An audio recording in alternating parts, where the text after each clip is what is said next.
The grand unifying theory of everything.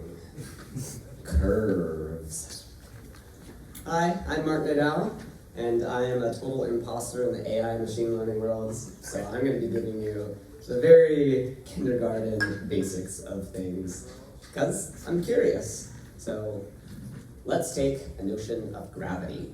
I have a ball, and I throw it forward, and without gravity, that ball will just keep on moving straight forward in one direction. Thanks, Newton. That's fantastic. Conservation of momentum.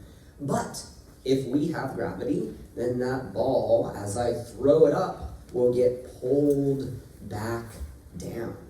And so we have a curve. It's pretty easy for us to come up with a straight line mathematically. And now, just by thinking about gravity, we can describe a curve. Fortunately, in machine learning models, you're going to have a bunch of different activation functions for a single neuron. And the most basic activation function is on or off, right? You might not be activated, or you might be activated. It's just a binary true false. The neuron is either firing off, or it's not firing off. But it'd be useful, right, if it was a little bit more of a smooth transition, and that is the ReLU, the rectification, a linear rectification, and it looks like this. But what's actually happening underneath is a sigmoid function that looks like this, which is, it'd be a lot nicer if we have a curved, smooth, ease in, ease out on our neuron, rather than being harsh. But this one winds up being way more performant. So most people wind up just using ReLU versus sigmoid is how it's actually supposed to be, but they're close enough in approximation that the performance, you get a lot of performance gains using a linear function versus having to calculate this. But because I'm a curious type and I like curves, and I'm trying to use it to explain everything in the universe from gravity to activation functions, we're going to go down that path. So we can also look at that curve and say, hey, there is sets of data, and we can find the closest curve that matches a disparate set of data. And we are interpolating between those pieces of data in a way that we hope is going to predict where other data points should be. And then once we get more data, we adjust our curve in a way that matches that. So it's a little bit of playtime. I'm going to jump over to this fun little thing here, where I can take this line, and I can grab it, and I can bend it in all sorts of wibbly wobbly, curvy type activation functions. And I can take the start point, and I can move the start point at different rates, as well as then taking the end point, and I can move it down, and now we have a function that is going to deactivate something on a particular rate. So if I pull this over here, that maybe looks like gravity, or a nice smooth curve on something. The code behind this is ridiculously simple, but it lets us control pretty much any type of possible curve that we might want for various activation functions and later for graphics stuff. So I'm going to jump over to what that is. Let me increase the font. It's 70 lines of just plain HTML, JavaScript. The most important piece is the math.mix function, which I will be going over. It's more important to just kind of quickly show what's happening to get this up, and I did explain it in a recent video, so I'm not going to focus as much here. What's the video? Twitter.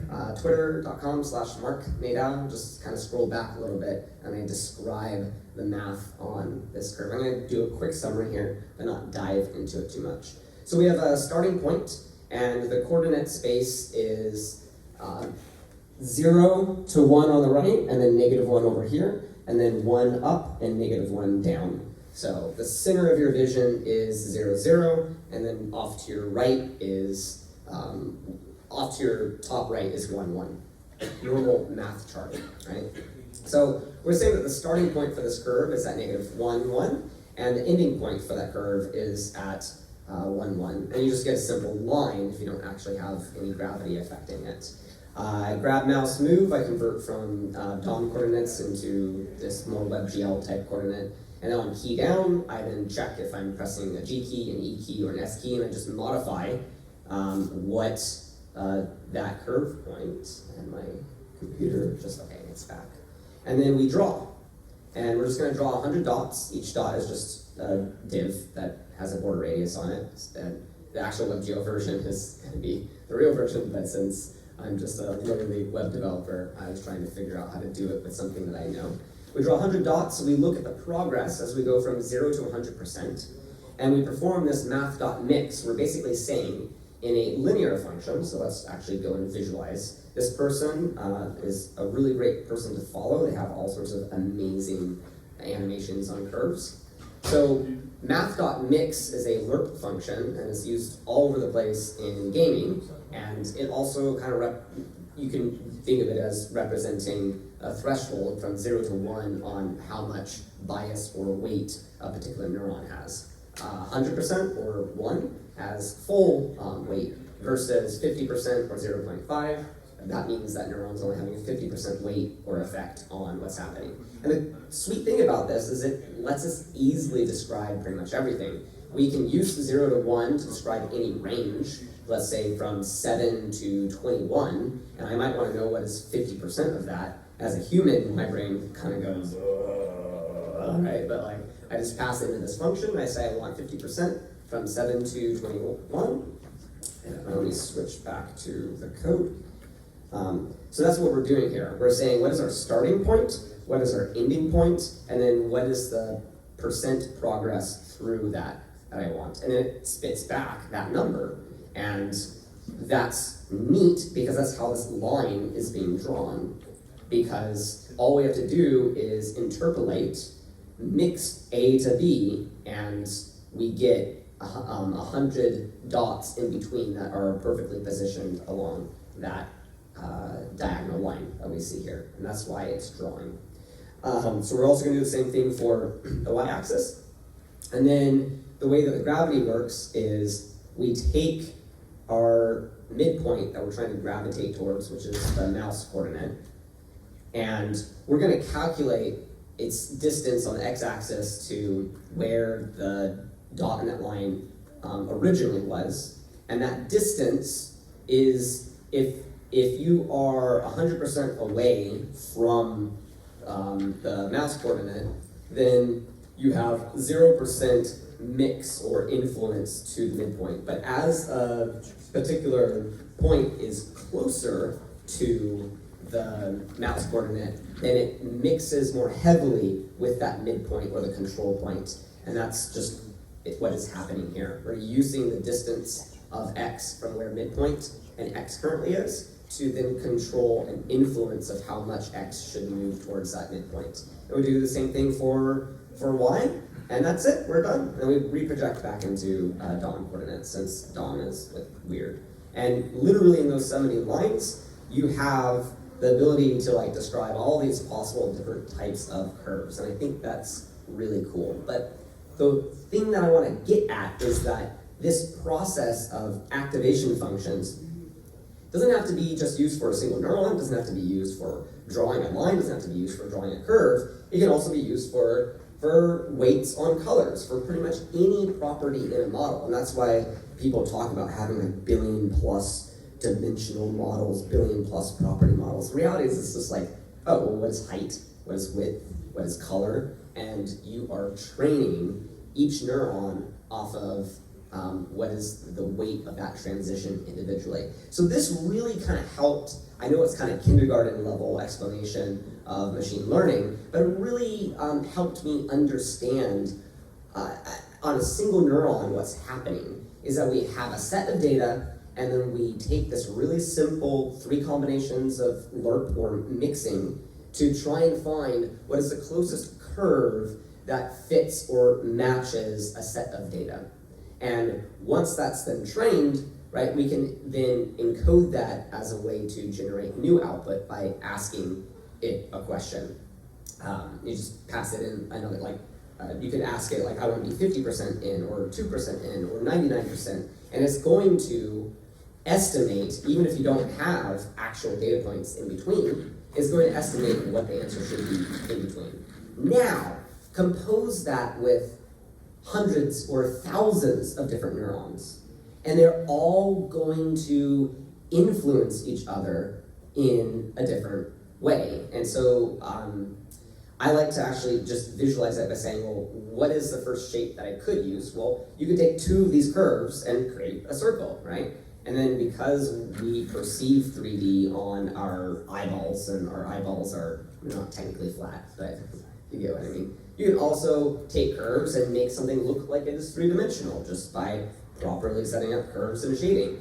There's nothing particularly interesting there, but what if you take it one step further and say, rather than using the geometry of the curves to describe the shape of the thing, what if we flip it around and look at describing something based off of the perception of that object? And this is getting into nerfs. I love Nerf gun.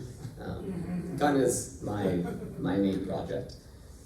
So I want to step back before I explain what all these lines are doing and talk about geometric solids. Beautiful, pure math.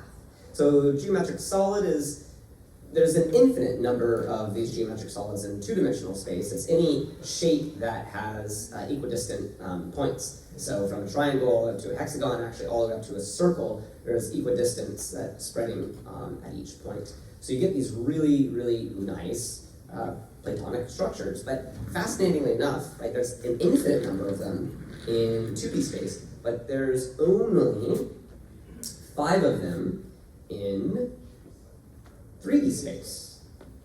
And why is this important? Because performance matters, just like using the Leroux function gives you a performance gain over a real sigmoid, is that if we're trying to create a more complicated world environment that I do text to 3D, right? If I type in some word and it then generates a squirrel, or I say squirrel and you are imagining a squirrel in your head, unless you're one of those people that has anesthesia or something, that you can't actually imagine things in your head, I apologize. You don't actually have to load all of the geometry of that thing. And this can lead to really cool hacks, because the geometry-based or vertex-based way of having a 3D model is the whole 3D model gets loaded in. But if you're looking at an object, you only wind up seeing the front side of an object, whatever angle that you're looking at, the front side of an object. You don't actually need to load the back side of an object until you rotate around. And so neural radiance fields, NeRFs, kind of encode the shape of an object based off of a viewing angle, and then it interpolates. So you can take just a few photos of something and then train a NeRF against that scene, and it'll produce, actually I should have just shown some of the, if you haven't already seen NeRFs, I highly recommend you look it up. So Platonic solids wind up being important here, because if you only have to do viewing angle dependent loading, and we had a cube, if I look at the cube from a slight angle, the worst case number of faces I'm going to have to load on that cube are 3, but there's 6 sides to a cube. So that's 50% of the model I'm potentially going to have to load in order to show just one side. And that has different proportions here. So we're always looking at worst case, because obviously best case, if I'm staring exactly at one side of the cube, then I only need to load 25% of 1 out of 6. So it's much smaller. So I'm saying, can we find a shape that has the best worst case performance? And it turns out the 20-sided dice in icosahedron is exactly that. Of 20 sides to it, the worst case is you wind up needing to load about 5 sides, and 5 out of 20, that's I believe 25% or 20%. And that means we're then only able to, you only have to load in 20% of a model, both an AI model and a 3D model, because the 3D models you're going to see is going to be represented by these curve functions. for any particular viewing angle. So we're able to jump into a 3D world and start rendering things much, much, much more quickly. And then once you walk around to the other side, you live stream that as well. So what I was gonna show here is just you can play with like icosahedrons online, and like you can look at the different angles. Like if I'm at this angle, right, we got 1, 2, 3, 4, 5, and we have a good ability to still rotate our head from different directions and see part of that model with interpolation. So now I'm going to come back, and maybe it's not, I'm kind of pushing the boundary here, so I don't know if I've lost how many people. What we then do to train the model, so it's not GPT, it's more of a visual thing, is we put, let's say, the shape that we're trying to train against, in this case it's a hammer, if you can't tell, it's the top side of a hammer, inside of an icosahedron. And a lot of the systems out there, like with your phone and stuff, wind up doing outward projection of like laser scanning and like the iPhones and scanning from point out. But if we actually invert that model and have an icosahedron cube and we do a bunch of ray casts into the icosahedron and use that to sample the data points along this curve, we can encode for this point right here along this a couple neurons that describe each one of these points, so that way we don't actually have to transfer everything in between. We're sending rays on this side, so this is the top view of the hammer, but imagine that there are pictures or ray casts that you're doing from these from the side. As those ray casts go in, they're working as data points that we're sampling against all the way back up here. So you're able to get the sampling of the data and then reconstruct what the surface of this shape is by combining, in this case, like what? I think that's 1, 2, 3, 4, like roughly 5 different curves. And now if you have a curve for each side, you're now combining a bunch of, you're training the neural net, so you're gonna have a lot of these neurons that are describing from each angle a full 3D object. But the sweet thing is you're now only having to load 20% of that model, and then you're sampling, and then with that sampling, it's not gonna be like a JPEG where it's fuzzy. You're then able to do interpolation or mixing from those different viewing angles. So that's, I hope, opens up a Pandora's box, and that's where I'm going to end, just in terms of like the excitement that I have in terms of being a complete noob in the space of like learning how a neuron works on its own, discovering that it is a curve, and then we can use really simple math of just mixing things together to describe lines and curves, and then we just take hundreds or thousands of those points to composite larger or more complex models, whether it be an actual 3D model or something else that's trained like GPT. It is curves all the way down, and at some point, the behavior on that may be a little bit unpredictable, and so it looks like it might be a brain itself. The grand unifying theory of everything.